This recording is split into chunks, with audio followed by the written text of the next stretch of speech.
오늘은 역대하 13장에서 16장까지 말씀인데요. 어저께 이제 우리가 12장까지 이렇게 보면서 이제 11장까지는 이제 북이스라엘이 이스라엘에서 완전히 떨어져 나가는 것을 이제 10장, 11장에서 말씀하고 있다 말씀드렸고, 그렇게 떠나게 된 게 먼저 10장에서 다윗 왕조를 떠나니, 그러니 11장에서 이제 여호와 신앙에서 완전히 떠나게 된 것이죠.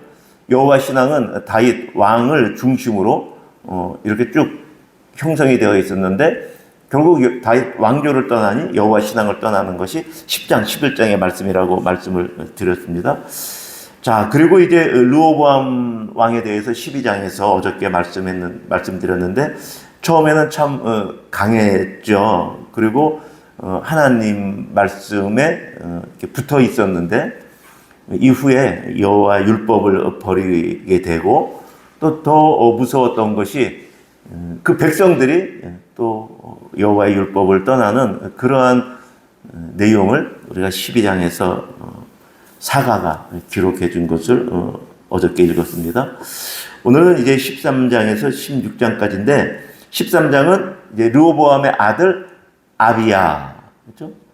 14장에서 16장까지는 아사, 이렇게 이제 두 왕에 대해서 말씀하고 있는데, 아비야 왕이 이제 북이스라엘과 전쟁을 하는데, 참 북이스라엘을 막 책망을 막 하는 거예요. 뭘 책망하냐 하면, 너희가 어떻게 그렇게 여호와 신앙을 떠날 수 있느냐, 그 책망을 하고 하나님께 의지하여 전쟁을 하는데, 하나님께서 아비야에게 큰 승리를 주신 것이죠. 자, 내용을 보면 그렇죠. 3절. 아비야가 40만 명을 준비했고 여로보암은 80만 명으로 지금 대진하고 있는데, 전쟁 상황인데 지금 이 남유다의 아비야 왕이 북이스라엘의 여로보암 왕한테 지금 꾸중을 하는 거예요. 책망을 하는 거예요. 어떻게 책망해요? 4절 하반절, 이르되 여로보암과 이스라엘 무리들아 다 들어라. 그러고 이제 말하는 거죠. 5절, 하나님이 우리 유다 다윗에게 소금 언약, 변하지 않는 언약을 그렇게 주셨는데 너희 다 아는 거 아니냐? 그렇게 말씀하시는 것이죠. 그런데 여로보암, 네가 남봉꾼 잡배를 모아서 솔로몬에게 대항했다, 르호보암을 대적했다, 그러는 것이죠. 그래서 갈라졌다. 자, 그것까지도 어떻게 보면 좋아요. 그런데 8절, 이제 이게 문제죠. 같이 읽을까요? 시작. 이제 너희가 또 다윗의 자손의 손으로 다스리는 여호와의 나라를 대적하려 하는도다. 너희는 큰 무리요, 또 여로보암이 너희를 위하여 신으로 만든 금송아지들이 너희와 함께 있도다. 그러니까 단지 그냥 남북이 싸움, 전쟁이 아니라 하나님의 나라와 너희가 지금 대적하고 있는 것이다 라는 그 인식, 자기는 지금 하나님의 나라라는 그 인식, 그것이 아비야에게 올바른 그 인식하고 있는 것이죠. 그것을 이제 여로보암에게 말하면 책망하고 있고, 이제 두 번째, 너희는 지금 금송아지를 만들어 금송아지와 함께하고 있다. 지금 그 얘기를 책망하는 거예요. 9절, 제사장들을 다 쫓아내고 그냥 이방 풍속에 따라 제사장을 삼았잖아요. 어떻게 제사장을 세웠어요? 숫송아지 한 마리 데리고 오고 수장 7마리 가져오면 장립, 그러니까 제사장으로 세웠다는 거예요, 지금. 그러니 이게 이것을 지금 크게 책망하고 있는 것이죠. 그런데 우리는 어떤가? 10절, 우리는 우리 하나님을 배반하지 아니하고 여호와를 섬기는 제사장들이 매일 11절 아침 저녁으로 번제를 드리고 진설병을 놓고 또 이렇게 진설 즉 등잔대에 저녁마다 불을 켜고 우리는 우리 하나님 여호와의 계명을 지킨다. 근데 너희는 배반했다. 이렇게 그러면서 12절 하반절에 이스라엘 자손들아, 그러니까 북이스라엘 말하는 거죠. 너희 조상들의 하나님 여호와와 싸우지 말라. 너희가 형통하지 못할 거야. 아, 참 이 아비야 왕의 참 바른 지금 그 인식, 역사 인식, 하나님에 대한 인식, 전쟁을 앞두고 자기는 지금 40만 명밖에 안 돼. 40만 명. 지금 북이스라엘은 80만 명이에요. 사실 지금 뭐 막 오금이 막 다 떨리고 지금 막 주위 나라한테 막 원조를 구해야 할 판인데 지금 이렇게 당당하게 여로보암 왕과 그 북이스라엘에게 이렇게 책망할 수 있는 것은 참 우리가 참 또 이렇게 묵상하고 본받을 내용입니다. 그래서 하나님이 이제 승리를 주셨어요. 자, 14장에 이제 와서 아사 왕입니다. 자, 남유다 왕들을 이야기할 때 이제 하나님이 보실 때 선한 왕이 크게 4명이 있다고 보시면 돼요. 그 중에 한 분이 이제 아사 왕이에요. 그 다음에 여호사밧, 그 다음에 히스기야, 그 다음에 누구죠? 요시야. 이렇게 4명이잖아요. 4명. 그런데 이들에 대한 기록을 할 때 보통 한 3장, 4장을 기록해요. 성경의 장수로. 그러면 4명이면 3장만 해도 평균 12장이잖아요. 무슨 얘기냐면 역대하가 지금 36장이에요. 그런데 지금 남북이 지금 갈라진 것까지 해가지고 그게 지금 12장까지였잖아요. 그러니까 3분의 1이 그냥 솔로몬 성전 이야기하고 남북이 갈라진 이야기예요. 그럼 왕들의 이야기는 본격적으로 24장밖에 안 되잖아요. 그런데 이 선한 왕 4명을 기록하는데 반을 할애하고 있다는 거예요. 그렇죠? 그러니까 또 뭐 잔잔한 왕도 또 중요하긴 중요한데 우리가 이 선한 왕들이 행한 그 내용들을 보고 하나님이 이래서 이들을 선한 왕이라고 했구나. 또 우리도 이것을 본받아야 되겠구나. 또 그렇게 볼 필요가 있는 거죠. 자, 14장 1절 이렇게 보면 이제 아사 왕이죠. 근데 이제 거기 여러분 그 우측에 보면 역대하 14장 1절에서 8절 아사의 초기 통치와 종교개혁. 종교개혁이 근데 1차 종교개혁이 지금 나타나고 있는데 어떤 내용이었나 보니 2절. 이제 전체적인 평가는 그의 하나님 보시기에 선과 정의를 행했다. 그렇죠? 그러니까 단지 종교 행위에만 그친 게 아니라는 거예요. 여러분, 선과 정의는 종교 행위가 아니고 백성들 사이에 지금 백성을 다스리는 분위기잖아요. 그러니까 이거를 빠지고 종교 행위만 얘기하는 게 아니에요. 그래서 선에 너 제사 잘 드렸어. 그것이 아니라 제일 먼저 나오는 게 선과 정의를 행했다. 우리가 이거 유의할 필요가 있어요. 교회 생활하면서 이 부분도 참 유의할 필요가 있어요. 자, 그리고 이제 두 번째 뭘 했냐? 3절에 보면 이방제단 산당 없애고 주상을 버리고 아세라상을 찍고, 그러니까 이방제단 우상을 없앴다. 그 말이죠. 자, 세 번째 4절. 유다 사람들에게 명령하여 그의 조상들의 하나님 여호와를 찾게 했다. 핵심이겠죠. 그렇죠? 아니, 이방 제단만 다 찍어내고 백성이 갈 길을 인도하지 않으면 어떻게 해요? 근데 잘못된 것을 얘기하고 갈 길을 보여주고. 그렇죠? 이 두 가지. 그러니까 우리의 기도도 그래요. 회개에 의미가 있어요. 그런데 제가 말씀드렸지만은 우리 합신교단의 유명한 목사님입니다. 요즘에 좀 구설수에 올라서 조금 안타까운데 남포교의 박영성 목사님, 합동신학대학원 대학교에 제가 다닐 때 교수도 또 하셨던 박영성 목사님. 뭐라 그러세요? 회개기도 하지 마. 그만해. 매일 그렇게 울고 있을 거야? 할 걸 해. 해야 될 걸. 하나님 앞에서 해야 될 걸 해라고. 왜 매일 울고 있어? 그리고 할 걸 안 해. 회개하는 걸로 땜빵하지 마. 네가 남편에게, 아내에게, 자녀에게, 부모에게 하나님 말씀에 따라 행할 걸 그 언행을 해야지. 그건 안 하고 하나님 앞에서만 그러고 언제까지 그럴 거야? 그분이 이제 그렇게 알잖아요. 회개하지 말란 말이 아니라 회개에 상응하는 그 행동하는, 그게 지금 아까 선과 정의를 행하고 하고 똑같은 거예요.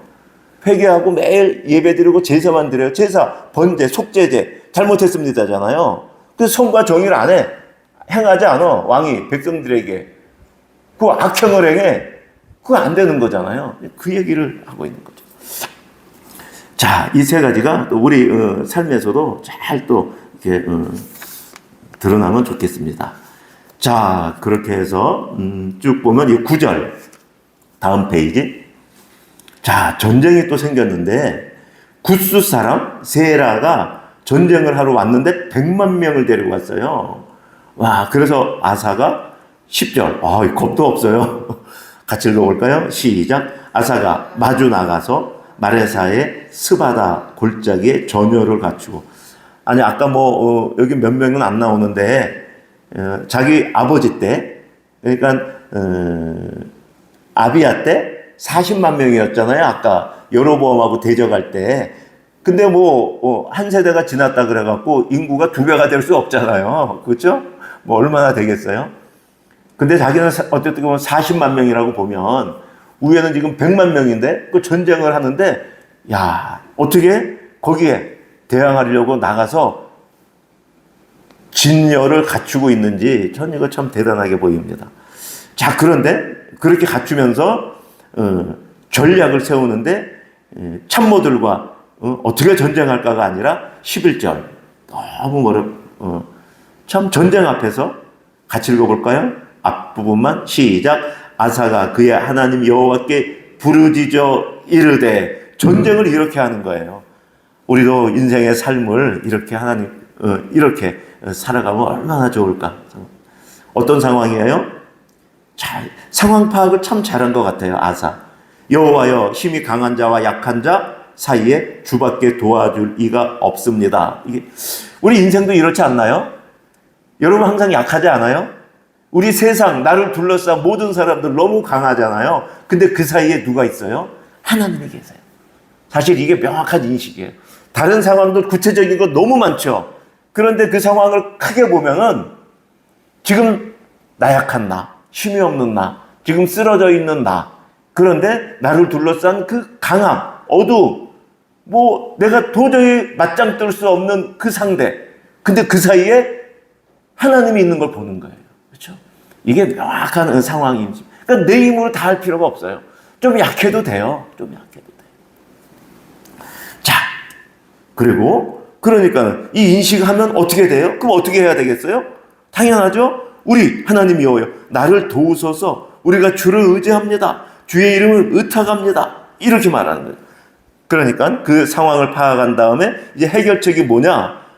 그 사이에 하나님이 계시니 그분께 간구하는 것. 그렇죠? 하나님을 의지하며 간구하는 것. 이것이 사실은 해결책이죠. 이것이 해결책.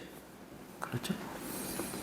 명확히 알고 있는 거 있잖아요. 제일 마지막에 원하건대 사람이 주를 이기지 못하게 하옵소서. 사람이 원래 주를 이기지 못하죠. 그런데 이 표현은 뭐예요? 우리를 이기면 주를 이긴다는 거예요. 그만큼 내가 지금 하나님과 함께함을, 내가 지금 신뢰함을, 의지함을 지금 표현한 거예요. 내가 지면 하나님이 지는 거 아니에요? 내가 하나님하고 지금 딱 붙어 있잖아요. 안 그래요? 지금 하나님? 내가 다 돌이켜서 하나님과 지금 하나 되어 있잖아요. 그러니 주를 이기지 못하게 하오. 이런 기도를 할 수 있는 거예요. 자, 그리고 이제 이래서 또 하나님이 승리를 주셨어요. 그런데 14절 하반절 무리가 같이 시작. 무리가 그의 모든 성읍을 치고 그 가운데에 있는 많은 물건을 노략하고 또 짐승 지키는 천막을 치고 양과 낙타를 많이 이끌고 예루살렘으로 돌아왔더라. 그러니까 보면요, 전쟁이 이게 이렇게 했어도 전쟁에서 많은 피해가 있었죠. 하나님이 승리를 주셨어도 100만하고 지금 40만 명이 가량이 지금 진열을 갖추고 지금 전쟁을 했는데 어찌 피해가 없겠어요. 근데 지금 이 사과는 그걸 구구절절히 지금 기록할 의미가 없으니까 기록 안 하지만, 그렇다고 우리는 그냥 이스라엘은 피해가 하나도 없었다고 또 읽으면 안 되는 거죠. 이 상황을. 그렇죠? 그런 전쟁 상황에서 많은 피해, 고난이 있었죠. 백성 국가적으로. 그런데 어떻게 된 거예요? 결국 이 전쟁을 통해서 이스라엘을 하나님께서 부하게 하셨다. 이걸 또 볼 수 있어요. 그렇죠? 그냥 과거의 전쟁은 그 전리품이 어마어마한 거잖아요. 이 전리품. 그것 때문에 사실은 과거에 전쟁을 한 거죠. 전리품에 그들이 갖고 있는 이런 가축 같은 거, 또 그들을 또 해갖고 그들을 노예로 삼는 것, 그렇죠? 땅을 넓히는 것, 그들을 우리의 노예로 삼는 것, 또 그들이 갖고 있는 재산, 뭐 가축이나 그것들을 가지고 오는 것, 그 당시는 그거였거든요. 그 세 가지면 다죠. 그런데 하나님이 그 어려움을 통해서 그들에게 승리 주었을 뿐 아니라 그들에게 큰 국가적인 부를 갖다 주셨다. 이 부분도 좀 우리가 환란이 있죠. 어려움이 있죠. 그런데 그걸 또 통해서 하나님께서 더 좋은 것을 준비하고 계시다라는 그 마음을 항상 가지고 있으면 좋겠습니다. 자, 15장에는 이제 두 번째 종교개혁이 나와요. 239페이지, 여러분 그 중간 정도에 그 이제 옆에 설명이 있죠. 8절부터 19절까지는 아사 왕의 종교개혁인데 2차 종교개혁이다. 그렇죠? 아까는 이제 좀 큰 주상, 뭐 산당, 뭐 제단, 또 큰 거를 이제 다 없앴다고 하면은 지금은 조금 더 이제 잔잔한 것들이라고 보면 되겠어요. 8절 보면 이렇게 돼 있잖아요. 아사가 이 말, 곧 선지자 오뎃의 예언을 듣고 마음을 강하게 하여, 여기는 주상이 안 나와요. 제단이 안 나와요. 뭐 바알 아세라상이 안 나와요. 가증한 물건들, 그렇죠? 조그만 이런 거 있잖아. 드라빔 같은 거라든지 뭐 그런 것들 있잖아요. 그렇죠? 그 가증한 물건들이 뭐가 있어요. 뭐 부적 같은 거라든지, 그 당시에 뭐 드라빔은 그 당시에 부적이라고 봐도 되죠. 그런 것들. 그러니까 1차 종교개혁이 성공한 거죠. 그 다음에 다시 뭐 산당이나 그런 게 들어선 게 없어요. 그런데 이제 더 그들과 가까이 있는 그 가증한 것들도 이제 다 없앴다. 자, 그리고 이제 여러분 여기 보세요. 유다와 베냐민 온 땅에서 없애고 에브라임 산지에서 빼앗은 성읍들에도, 이건 무슨 얘기냐면 북이스라엘과 전쟁을 해서, 에브라임은 북이스라엘이거든요. 그 일부 그들에게도 다 영향을 미쳐서 그들도 깨끗이 했다는 거예요. 거기도. 자, 그리고 이제 9절 좀 같이 읽어보겠습니다. 9절 좀 긴데 시작. 또 유다와 베냐민의 무리를 모으고 에브라임과 므낫세와 시므온 가운데에서 나와서 저희 중에 머물러 사는 자들을 모았으니, 이게 무슨 얘기냐면 에브라임과 므낫세, 시므온, 북이스라엘이에요. 그런데 거기에서 지금 나온 사람들이 있는 거예요. 그러니까 아사가 종교개혁했잖아요. 지금 아사가 지금 남유다가 지금 여호와 신앙으로 지금 부흥하는 게 북이스라엘에 들리는 거예요, 지금. 그 당시에 지금 뭐 383 같은 걸 쳐놨겠어요. 남유다하고 북이스라엘하고. 그렇지 않거든요. 왕래가 가능한 거예요. 아무리 막아서도 가능한 거예요.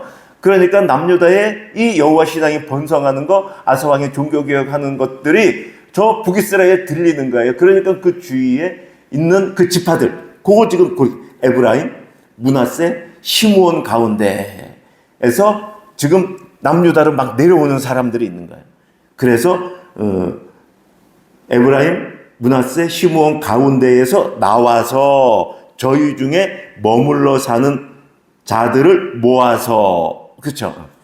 자, 왜냐하면 이는 써 있잖아요. 이는 이스라엘 사람들이, 북이스라엘, 아사의 하나님 여호와께서 그와 함께 하심을 보고, 이 종교개혁 때문에 함께 하심을 보고 아사에게로 돌아오는 사람이 많았다. 이렇게 지금 말씀하고 있는 거예요. 이 이야기는 뒤에 가면 또 나오고 또 나와요. 히스기야 왕 때도 또 돌아와요. 그 다음에는 또 돌아와요. 북이스라엘은 자꾸만 어려워지는 거예요. 그리고 여호와 신앙이 완전히 다 없어져 버리는 거예요. 산산조각 나는 거예요. 그러니까 종교개혁 할 때마다 이들이 계속 내려오는 것을 계속 볼 수 있어요. 자, 시간이. 그리고 또 이제 참 아사왕이 대단하죠. 16절. 아사왕의 어머니 마가 아직 여기까지 손을 못 댔나 봐요. 아세라, 그 목상을 만들었다 그러잖아요. 그래서 어떻게 했어요? 아사가 그의 태우, 그 자리를 없애버린 거예요. 쉽게 말하면. 그렇죠? 그 아예 그 태우의 그 자격, 그것을 아예 그냥 공식적으로 없애버린 거예요. 아주 자기 모친인데 참 공사가 진짜 참 구별되고, 이게 만약에 안 그러면은 이게 뭐 태우만 알겠어요? 다 알잖아요. 아니 거기는 아세라상 있는데 새로 만들었는데 그 놔두네. 그냥 뭐 백성들한테 다 소문이 나서 각자 또 다 만드는 거죠.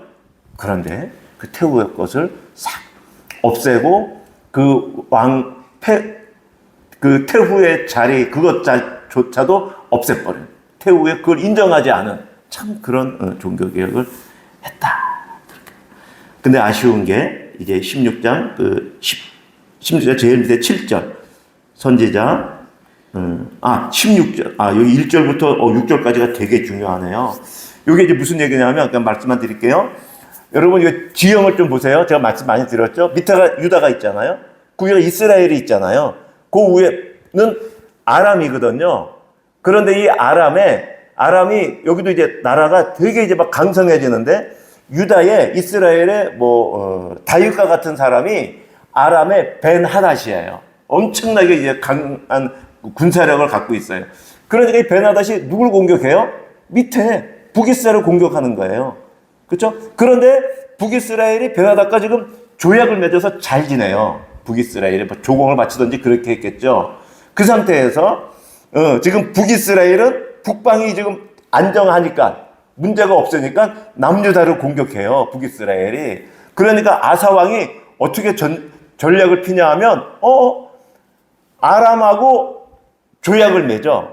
아람이 북이스라엘과 조약을 깨서 아람이 북이스라엘을 친다고 하면은 북이스라엘은 그 북쪽을 전쟁을 해야 되니 남쪽 자기네들 공격을 못할 거 아니에요.